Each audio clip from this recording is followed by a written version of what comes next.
देखिए, social media पर आपने देखा होगा और आपने किया भी होगा, सबसे ज़्यादा ट्रोल किया जाता है आजकल पत्रकारों को, यानी कि मीडिया को, चाहे वो मेन स्ट्रीम मीडिया हो या डिजिटल मीडिया हो। एक ही सवाल बार बार पत्रकारों से पूछा जाता है या पत्रकार से एक ही शिकायत जनता की है कि एक ऐसा स्तंभ जो लोकतंत्र का या जनतंत्र का सबसे बड़ा स्तंभ है, और हर एक व्यक्ति को ये उम्मीद रहती है पत्रकारों से कि जहां पर अगर मौजूदा सरकार कहीं पर भी कुछ भी जनता के खिलाफ कुछ करेगी, गलत नीतियां लाएगी, तो उसको न्याय दिलाने में सबसे बड़ा योगदान हो सकता है हमारे पत्रकार भाइयों का। लेकिन सभी लोगों को ये निराशा हाथ लग रही है बराबर, क्योंकि पत्रकार जो सच दिखा करके जनता को न्याय दिला सकते हैं वो लगातार झूठ परोस रहे हैं। लेकिन सवाल ये है कि आखिरकार ये पत्रकार, चाहे वो मेन स्ट्रीम मीडिया के हों या सोशल मीडिया पर भी बहुत सारे पत्रकार हैं जो झूठ परोसते हैं। हालांकि कुछ गिने चुने, जिनको आप उंगलियों पर गिन सकते हैं, ऐसे कुछ पत्रकार हैं जो सच परोसते हैं, लेकिन उसकी भी मैं बताऊंगा कि उसकी में भी कितना सच होता है, कितना झूठ होता है। लेकिन ऐसा मान लीजिए कि मोस्टली ज़्यादातर पत्रकार आजकल परोस रहे हैं झूठ, या यूं कह लीजिए कि सच नहीं परोस रहे। और जब सच नहीं परोसा जा रहा तो उसका मतलब झूठ ही परोसा जा रहा है। लेकिन इसके पीछे एक्चुअल में कारण क्या है, उसका थोड़ा सा मैं व्यक्तिगत अनुभव के आधार पर विश्लेषण करना चाहूँगा। और कई बार सोच रहा था कि इस विषय में मैं बोलूँ, क्योंकि मैंने खुद भी लगभग 2 साल इस क्षेत्र में गुजारे हैं। ज़्यादा लंबा समय नहीं हुआ है, लेकिन इस लंबे समय में मैं सैकड़ों हज़ारों पत्रकारों से जब मिला हूं, उनका अनुभव 20-20, 30-30 सालों का है। तो उनसे मैंने कुछ सीखा, मैंने जानने का प्रयास किया। एक ही सवाल मेरे मन में आता था कि जिन मुद्दों को बड़ी आसानी से उठाया जा सकता है, जनता पसंद भी करेगी, जनता तुमको सराहना भी करेगी, फिर ऐसे में जनता के पक्ष वाले मुद्दों की बजाय नेताओं को जो मुद्दे फ़ायदा पहुंचाते हैं, बड़े बड़े पूंजीपतियों को फ़ायदे पहुंचाते हैं, ऐसे मुद्दे ये पत्रकार क्यों दिखाते हैं मेन स्ट्रीम मीडिया के। और वहीं पर अगर सोशल मीडिया की भी बात कर लें तो सोशल मीडिया पर भी बहुत सारे लोग कहते हैं कि हाँ, मेन स्ट्रीम मीडिया का जो अल्टरनेटिव है वो सोशल मीडिया है, लेकिन ऐसा बिल्कुल भी नहीं है। सोशल मीडिया पर भी बहुत बड़ी मात्रा में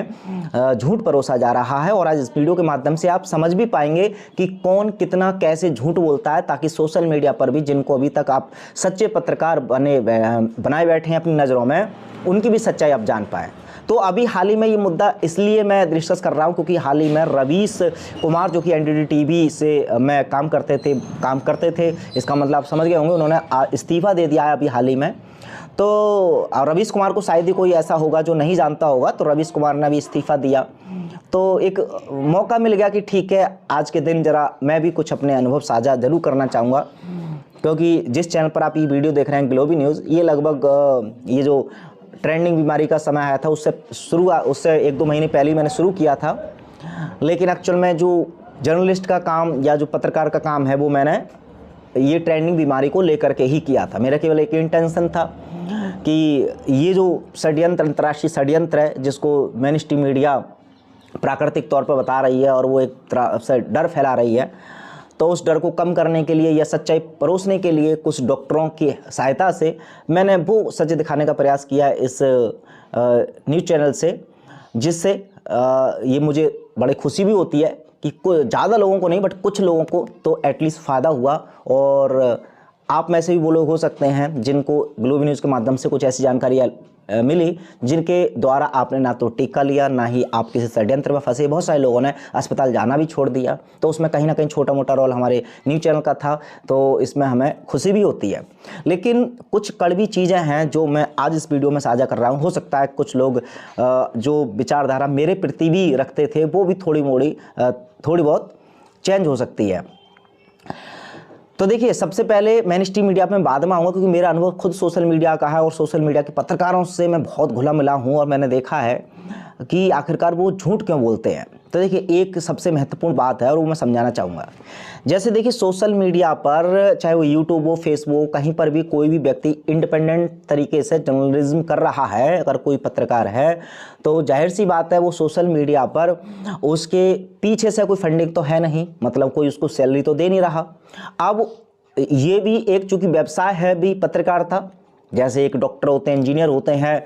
वकील होते हैं, आप में से कुछ बिजनेसमैन होंगे। ऐसे ही पत्रकारिता भी एक व्यवसाय है, और व्यवसाय का अर्थ यही होता है कि आप जब पत्रकारिता कर रहे हैं तो उससे आपको कुछ धन भी चाहिए, आय भी चाहिए, ताकि उससे अपनी या अपने परिवार की ज़रूरतें पूरी कर पाएँ। तो ये सब करने के लिए आपको कोई पैसे तो देता नहीं है, क्योंकि आप इंडिपेंडेंट जर्नलिस्ट होते हैं। सोशल मीडिया पर आप जो भी कहीं अपना ट्रैफिक ला रहे होते हैं, और उसके माध्यम से जो भी कुछ रेवेन्यू या कुछ ऐड वैड बाद में आते हैं, उनसे उनकी कमाई हो जाती है। मतलब ले दे करके सोशल मीडिया पर एक जो पत्रकार है उसकी कमाई होती है व्यूज़ और उसके सब्सक्रिप्शंस। अब चूंकि पत्रकारिता करने के शुरुआती उद्देश्य हर एक पत्रकार के यही होते हैं कि वो देश और दुनिया में चल रहे हर एक मुद्दे पर बात करे और सच्चाई दोनों पक्षों की दिखाए। लेकिन देखिए होता क्या है, एक एग्जाम्पल समझाना चाह रहा हूँ। एक चैनल सपोज कीजिए किसी पत्रकार ने बनाया और उस पर तरह तरह की वीडियो डाल रहा है, लेकिन उसी बीच एक वीडियो डालता है अमिताभ बच्चन की। उसमें कुछ अच्छी बातें उसने दिखा दी हैं और वो वीडियो वायरल हो जाती है। मतलब वो वीडियो बहुत ज़्यादा उस पर व्यू आते हैं। अब चूंकि वो वायरल हुई है तो उस वीडियो के माध्यम से लोगों ने सब्सक्राइब किया होगा उस न्यूज़ चैनल को, ये सोच करके कि अगर इसलिए नहीं किया क्योंकि वो अमिताभ बच्चन का चैनल है, एक्चुअल में इसलिए किया कि इस चैनल पर अब जब भी खबर आएंगी अमिताभ बच्चन की तो हम देख लेंगे, क्योंकि वही वो अमिताभ बच्चन के कहीं ना कहीं प्रशंसक हो सकते हैं या उनसे कुछ ना कुछ उनका रिलेशन होगा। लेकिन इस बात को वो ध्यान में नहीं रखते कि ये चूंकि न्यूज़ चैनल है तो हमने और भी बहुत सारी चीज़ें इसमें देखने को मिल सकती हैं, तो बहुत सारी चीज़ें देखने का मन हो तभी इसको सब्सक्राइब करें, वरना तो अगर हमें केवल अमिताभ बच्चन की खबरें चाहिए तो हम सर्च भी कर सकते हैं खाली खबरें। तो लोग क्या करते हैं, सब्सक्राइब कर लेते हैं चैनल को, ये सोच करके कि इस चैनल पर जब भी अमिताभ बच्चन की खबर आएंगी तो हम देख लेंगे। अब जो पत्रकार होता है चैनल का मालिक, तो अब वो देखता है कि अब अमिताभ बच्चन की डाली अच्छे खासे व्यू आ गए, उसके बाद उसने कुछ और सेलिब्रिटी की या किसी और मुद्दे पर वीडियो बनाई, तो अब चूंकि सब्सक्राइबर भी बढ़ गए, लोग भी उसके चैनल से जुड़ गए और एक वीडियो पे मिलियंस में व्यू गए, लेकिन अगली वीडियो में 1000-2000 व्यू आकर के रह गए या 100-200 व्यू आकर के रह गए। उसने कहा यार भाई व्यूअरशिप तो घट गई, मतलब इस मुद्दे पर बात कर रही मैंने तो उसको पता चला कि उसने देखा कि यार अमिताभ बच्चन वाली वीडियो पर ज़्यादा व्यू आए हैं, तो फिर अब अमिताभ बच्चन की एक और वो खबर लेकर के आया, फिर से उसके बूस्ट हो गए। क्यों हो गए वो आप समझ रहे होंगे, क्योंकि जो चैनल से लोग जुड़े थे जिन्होंने सब्सक्राइब किया था वो अमिताभ बच्चन से ही रिलेशन था उनका और वो उसके प्रशंसक थे उनके। तो ऐसे में अब ये कड़ी बन जाती है कि फिर जाहिर सी बात है भी चैनल पर दिखाने को तो बहुत कुछ दिखाता है, लेकिन अब चूंकि और मेहनत तो बराबर लगती है हर एक कंटेंट में। अब सपोज कीजिए शाहरुख खान के ऊपर एक वीडियो बनाई, अमिताभ बच्चन के ऊपर एक वीडियो बनाई, वीडियो बनाने में खर्चा या जो भी कुछ मेहनत है वो बराबर लगी, लेकिन उसको पता है कि उसके चैनल पर अमिताभ बच्चन के लोग ज़्यादा आ गए हैं तो मुझे अमिताभ बच्चन वाले ज़्यादा व्यू मिलेंगे या उनकी खबरों में लोग ज़्यादा इंटरेस्ट ले रहे हैं। तो अब ऐसे में चूँकि वो ईमानदारी भी रहता है कि नहीं मुझे तो सब कुछ दिखाना है, तो ऐसे में पत्रकारिता का धर्म या उसका खुद का भी ये कहता है कि भी जिस जनता को जिस चीज़ की ज़रूरत ही नहीं है, जो देखना ही नहीं चाहती है, तो उसको एक दिन डाल सकता है, 2 वीडियो डाल सकता है, लेकिन ज़्यादा लंबे समय तक वो नहीं डाल सकता जब तक कि उस कंटेंट में लोग इंटरेस्ट नहीं दिखाएंगे। तब ऐसे में क्या हो जाता है कि एक मजबूरी कह लीजिए या उसका लालच कह लीजिए, लेकिन वहीं से पनपती है कि एक तरफा पत्रकारिता। फिर अब यहाँ से भी आगे बढ़ते हैं, ठीक है, इसमें भी कोई बुरी बात नहीं है कि एक चैनल अगर अमिताभ बच्चन की खबरें दिखाता है तो दूसरा चैनल किसी और की दिखाएगा, मतलब सब अलग अलग अपने अपने काम बांट लेंगे।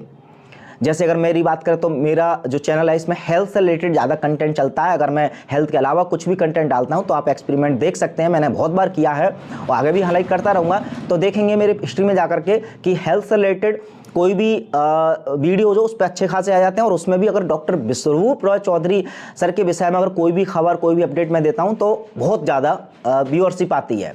तो ऐसे में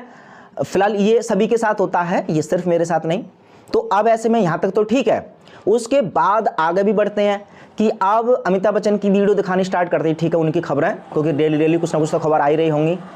अब बात यह आ जाती है क्योंकि धीरे धीरे अमिताभ बच्चन के जब लोग जुड़ते हैं तो जो हेटर होता है, जो अमिताभ बच्चन से नफरत करता है या अमिताभ बच्चन की कमियां देखना चाहता है, तो उसने तो चैनल सब्सक्राइब किया नहीं है, तो वो तो आपके चैनल पर बार बार आएगा नहीं। जो रुके हुए हैं आपके चैनल पर वो उनके प्रशंसक होते हैं, क्योंकि उनको लगता है कि यार हमारे इस व्यक्ति की इन्होंने खबर चलाई है इसलिए मैं सब्सक्राइब कर लेता हूँ। जैसे कि अगर प्रैक्टिकल अपना भी बताऊँ तो डॉक्टर विश्वरूप रॉय चौधरी सर के बहुत सारे फॉलोवर्स, मतलब बहुत सारे का मतलब ज़्यादातर फॉलोवर्स हमारे ग्लोबल न्यूज़ पर डॉक्टर साहब के ही हैं। तो अब ऐसे में उन्होंने इसलिए सब्सक्राइब किया है क्योंकि उनको लगता है कि ये डॉक्टर साहब को सपोर्ट करते हैं, इसलिए हम इनको सपोर्ट करें। ठीक है, यहाँ तक सही है। अब उसके बाद क्या होता है कि चूंकि ये पत्रकार अब अपना धर्म पर आ जाए कि उसको दिखानी तो है अमिताभ बच्चन की खबर, लेकिन अब अमिताभ बच्चन की अभी तक तो ज़्यादातर खबरों में तारीफ करी थी, लेकिन अब उनकी कमियां भी, क्योंकि हर इंसान में कमियां होती हैं, परफेक्ट कोई नहीं हो सकता और हर इंसान की दो साइड होती हैं, एक नेगेटिव और पॉजिटिव, और पत्रकारिता का धर्म यही कहता है कि दोनों साइडों को दिखा करके जनता के सामने रखे। लेकिन ये एक्सपेरिमेंट हालांकि मैंने खुद भी किया है, बहुत सारे पत्रकार करते हैं, जैसे ये एक्सपेरिमेंट करेंगे तो अब चूंकि आपके चैनल पर सब्सक्रिप्शंस है सब ऐसे लोगों का जो अमिताभ बच्चन की तारीफ सुनना चाहते हैं, और अब आपने अमिताभ बच्चन की कुछ असलियत दिखाने की कोशिश की, तो क्या होगा? पहला तो घाटा कि उस पत्रकार को तो होगा ही कि उसके व्यूज़ वगैरह तो हो सकता है कि उस वीडियो पर तो ठीक ठाक आ जाए, क्योंकि लोग नफरत ऐसी कंट्रोवर्सी वाली वीडियो भी देखना तो पसंद करते हैं। पसंद का मतलब अंदर से उन्हें पता होता है कि हाँ ये अच्छी चीज़ है, लेकिन उन्हें अपनी नफरत दिखाने के लिए कई सारे मौके मिलते हैं, अनसब्सक्राइब कर देते हैं चैनल को, बहुत सारी गंदी गंदी गालियां, माँ बहन मतलब व्यक्तिगत गालियां देने लग जाते हैं इनकी। जो लोग अभी तक तारीफ कर रहे थे, अरे आप बहुत बढ़िया पत्रकार हैं, आप बहुत बढ़िया पत्रकार हैं, आप अमिताभ बच्चन की वीडियो दिखाते हैं, आप बहुत बढ़िया, आप हर एक अपडेट दे देते हैं, आप सच्चाई की राह पर है क्योंकि अमिताभ बच्चन सच्चे हैं। वहीं पर अमिताभ बच्चन का अगर दूसरा साइड दिखा दिया जाए तो वहीं पर अबे तूने कितने पैसे खाए हैं, तो उसका दल्ला है, तो उसका दल्ला है। अब इतनी सारी गालियाँ आप सपोज कीजिए कोई व्यक्ति अगर आपको सामने से देता है, और पत्रकार ऐसा नहीं है कि बहुत बड़े एलियंस होते हैं, बहुत बड़े ताकतवर होते हैं, डर सबके अंदर होता है, आत्मसम्मान हर किसी का होता है, और जब आत्मसम्मान पर ठेस पहुंचती है तो प्रभाव तो हर किसी को पड़ता है। कोई अगर पत्रकार चीख चीख करके कहता है कि हाँ नहीं मैं डरता नहीं हूँ, मैं निडर हूँ, मैं निडर हूँ, तो ये भी अपने आप में एक झूठ है, क्योंकि कहीं ना कहीं डर भी बहुत प्रकार के होते हैं। कुछ टाइप के डर हो सकते हैं, उसे ना हो कि मुझे कुछ कर दें, मुझे कोई मार दें, लेकिन कई तरह के डर, जैसे कि अगर आपकी कुछ खबर के द्वारा अगर आपके परिवार को खतरा है, मतलब किसी को अगर आपने हर्ट किया और उसकी वो पार्टिकुलर लोग अगर आपकी माँ बहन की गाली बकने लग जाएं, या फिर कोई फिजिकल आपके परिवार वालों को नुकसान पहुँचाने लग जाए, आपके खिलाफ कुछ पुलिस कार्रवाई हो जाए, तो आप जेल चले जाए और आपके परिवार वालों पर दिक्कत आए, तो वो अपने परिवार के लिए भी डर जाता है। तो ऐसे में डर बहुत प्रकार के होते हैं। तो अब ऐसे में यहाँ पर सबसे अहम बात क्या है कि ये जो लीगल कार्रवाई वगैरह है वो तो हालांकि मेन स्ट्रीम मीडिया पर भी हम आएंगे, लेकिन पहले भी मैं सोशल मीडिया की बात कर रहा हूँ। तो पहला तो ये हो गया कि अगर आप पत्रकारों से चाहते हैं कि वो सच्चाई दिखाए, तो पहले अपने अंदर इतनी हिम्मत रखनी होगी कि जिस भी पत्रकार से आप जुड़े हैं और जिस व्यक्ति के द्वारा जुड़े हैं कि भी हाँ इस व्यक्ति की हम खबरें देखना चाहते हैं, उस व्यक्ति की खबरें देखना चाहते हैं, तो दो पॉइंटों का अगर दर्शक ध्यान रखेंगे तो गारंटी है मेरी, हालांकि ये संभव नहीं हो पाएगा, दर्शकों को कितना भी समझा लीजिए तो, लेकिन वो एक होता है ना कि भक्ति ठीक रहती है, लेकिन जब इंसान अंधभक्त बन चुका होता है तब उसको कुछ भी समझाए तो या तो उसकी बातें बोरिंग लगती हैं या फालतू की लगती हैं, लेकिन उसके इधर जाती हैं और उधर से निकल जाती हैं। लेकिन फिर भी एक विषय चूँकि मैंने लिया है तो इस वीडियो में पूरी बात करके ही एंड करूँगा। हो सकता है ये वीडियो थोड़ी और लंबी हो जाए, लेकिन फिलहाल मैं बार बार इस विषय में बात नहीं करता हूँ, तो आज पूरी बात करके शायद कोई ना कोई मेरे भाई बहन इस बात को समझ पाएंगे, तो शायद उसमें कुछ अंतर आएगा। तो सिर्फ मुझे ही नहीं, मेरे जैसे बहुत सारे ऐसे पत्रकार जो सच में सच्चा रहना चाहते हैं और आपको बिल्कुल सच्ची चीज़ दिखाना चाहते हैं बिना किसी लाग लपेट के, और दोनों पक्ष दिखाना चाहते हैं हर एक इंसान के, तो उनको हिम्मत मिलेगी यदि आप में से भी कुछ सुधार हो सकता है। तो पहला तो ये कि यदि आप जिस भी चैनल से जुड़े हैं तो आप हर मुद्दे में इंटरेस्ट, क्योंकि न्यूज़ चैनल का काम ही यही रहता है कि वो न्यूज़ का मतलब कि भी जितनी भी खबरें हैं, खबरें अलग अलग टाइप की हो सकती हैं, तो हर एक खबर को अगर वो ईमानदारी के साथ दिखा रहा है तो उसको अप्रिशिएट कीजिए, चाहे वो किसी भी मुद्दे से जुड़ी हो सकता है कि आपका हर मुद्दे में इंटरेस्ट ना हो, बट एटलीस्ट कुछ मुद्दे तो आपके हो सकते हैं 2-3, लेकिन आप किसी एक व्यक्ति को मत चुनिए कि नहीं एक व्यक्ति की ही वीडियो अगर आएंगी इस चैनल पर तभी हम देखेंगे। अलग अलग मुद्दे भी अगर हैं तो उनको भी आप मौका दीजिए। इससे क्या होता है कि पत्रकारिता को हिम्मत मिलती है और फिर वो कंटेंट बनाने लग जाता है। दूसरा कि आप भक्ति कीजिए, फॉलो कीजिए किसी को, लेकिन हाँ अंधभक्ति या ब्लाइंड फॉलोइंग ये बहुत ख़तरनाक चीज़ है। ऐसे में फिर ना चाहते हुए भी सोशल मीडिया पर जो नए नए पत्रकार आ रहे हैं, इंडिपेंडेंट पत्रकार, वो उनको चूँकि भाई अपना व्यापार भी मतलब अपना व्यवसाय भी देखना है, उनको अपनी रोजी रोटी भी देखनी है, और चूँकि चैनल जब वो बनाता है तो उसका अल्टीमेट गोल यही रहता है कि उसका चैनल कैसे भी करके ग्रो हो, और ग्रो करने के लिए उसको व्यूअरशिप चाहिए। तो व्यूअरशिप यदि आप दोनों पक्ष देख करके दे देंगे तो वो दोनों पक्ष दिखाएगा, अगर आप केवल एक पक्ष देख करके ही देंगे तो वो एक ही पक्ष दिखाएगा। कड़वी है लेकिन सच्चाई यही है। कुछ लोग कहते हैं नहीं हम व्यू के लिए नहीं करते, हम सब्सक्रिप्शन के लिए नहीं करते, हम पैसे के लिए नहीं करते, हम इसके लिए नहीं करते, उसके लिए नहीं करते, तो सब झूठ है। किसी भी एक व्यक्ति का आप बता दीजिए जो इंडिपेंडेंट जर्नलिस्ट है और वो यूट्यूब पर आया है और वो व्यूज़ के लिए या सब्सक्रिप्शन के लिए काम नहीं करता, अगर वो कहता है कि मैं हूं तो वो झूठ बोल रहा है। कारण यही है क्योंकि उनके पीछे कुछ फंडिंग नहीं है। हाँ, कुछ हो सकते हैं, अगर कोई कह रहा है कि हाँ सच में नहीं हमारे व्यूज़ भी कमाते हैं, सब कुछ कमाते हैं, फ्री में हमें देखिए, तो गारंटी है उसकी जो जीविका का साधन है वो कहीं और से आ रहा है, किसी और के द्वारा उसको फंड किया जा रहा है। उसमें गलत तो मैं नहीं कह सकता, लेकिन हाँ ऐसे ही कुछ पत्रकार इस सोशल मीडिया की दुनिया में टिक सकते हैं। अब आते हैं मेन स्ट्रीम मीडिया की बात कि लोग देखिए आज तक चैनल है, अब आज तक पर जो भी चलता है तो वो उसके संपादक के द्वारा चलता हो गया, उसका जो मालिक है, और बहुत सारे लोग उसको जानते भी नहीं होंगे। लेकिन अब चूंकि वो माध्यम बनाते हैं अपने एंकर्स को, अब एंकर क्या है भाई, जैसे एक इंजीनियर होता है, इंजीनियर किसी कंपनी में गया तो अब इंजीनियर काम तो स्वयं करता है लेकिन वो ना चाहते हुए भी अपने सीनियरों के कहने पर ही अपना काम करता है। तो ऐसा नहीं है कि सिर्फ पत्रकारिता में ही चाटुकारिता करनी पड़ती है। अगर आप किसी की नौकरी कर रहे हैं तो नौकरी का नियम ही यही है कि आप नौकर हैं और मालिक जैसा कहेगा वैसा आपको करना ही पड़ेगा। ये एक नॉर्मल गतिविधि हर किसी प्रोफेशनल में होती है, चाहे वो इंजीनियर हो, डॉक्टर हो, यदि आप किसी के अंडर में काम कर रहे हैं तो जाहिर सी बात है कि एक बार इन लोगों को व्यक्तिगत रूप से गाली देने से पहले ये जरूर सोच लें कि एक्चुअल में अंजना ओम कश्यप है या बहुत सारे, अब तो खैर मैं बहुत सारे लोगों को मैं खुद भी नहीं देखता हूँ तो नाम भी याद नहीं है, अमीश देवगन है, तो ये सब लोग एम्प्लॉयज़ हैं, लेकिन इनकी कमांड एक्चुअल में जिनके हाथों में है उनके खिलाफ ना तो आप इनका, एटलीस्ट बहुत सारे लोग तो नाम भी नहीं जानते, तो ना तो आप इनके खिलाफ कुछ बोलने की हिम्मत रखते हैं और ना ही इनको व्यक्तिगत गाली देते हैं। मतलब कोई भी एक्शन आप इनके खिलाफ नहीं ले सकते और ना ही आप लेते हैं। तो यदि मेन स्ट्रीम मीडिया की भी अगर जड़ की बात करें कि कहाँ से झूठ परोसा जाता है तो वो बैकग्राउंड, मतलब जो इसके मालिक हैं वहाँ से, और जो भी कुछ कंपनियों की डील होती है तो कोई पत्रकार जो एंकर्स वगैरह हैं इनसे कोई डीलिंग नहीं हो सकती किसी भी कंपनी की डायरेक्ट, जब तक कि उसके मालिक द्वारा पूरा अच्छे से सौदा ना किया जाए। तो ऐसे में अगर मेन स्ट्रीम मीडिया में भी चाहते हैं आप क्रांति आए, लोग कुछ सच्चाई के साथ पत्रकारिता करें, तो आपको मजबूरी उन पत्रकारों की भी सोच समझनी होगी जो नौकरी कर रहे हैं किसी भी चैनल में और वो ना चाहते हुए भी उनको झूठ परोसना पड़ता है। और जो झूठ नहीं परोस पाते हैं तो उनको, जैसे कि अभी रवीश कुमार ने अपना चैनल छोड़ा है, तो ऐसे ही बहुत सारे लोगों ने भी, चाहे वो अभिसार शर्मा कह लीजिए, प्रसून जोशी जी, एक और महिला हैं पत्रकार, बहुत सारे लोग मतलब मेन स्ट्रीम मीडिया छोड़ रहे हैं। तो वो वही लोग हैं जो कुछ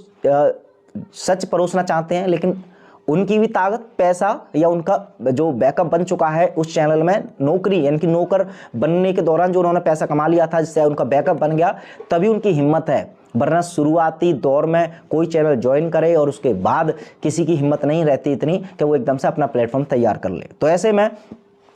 जड़ को समझ करके अगर एक्शन लेनी है तो मेन स्ट्रीम मीडिया में जो संपादक हैं, जो मालिक हैं, उनके खिलाफ कार्रवाई करें या उनके खिलाफ ट्रोल करें, सोशल मीडिया पर उन्हें गाली बकें, ये एक तरीका हो सकता है। और सोशल मीडिया पर जो इंडिपेंडेंट जर्नलिस्ट हैं उनको यदि आप सहयोग करते हैं तो एक प्रकार से जो आर्थिक मदद वगैरह भेज देते हैं, एक बार को वो ना करें तो चल सकता है। लेकिन उनके चैनल में जो भी कंटेंट डलता है अगर सच्चाई के साथ है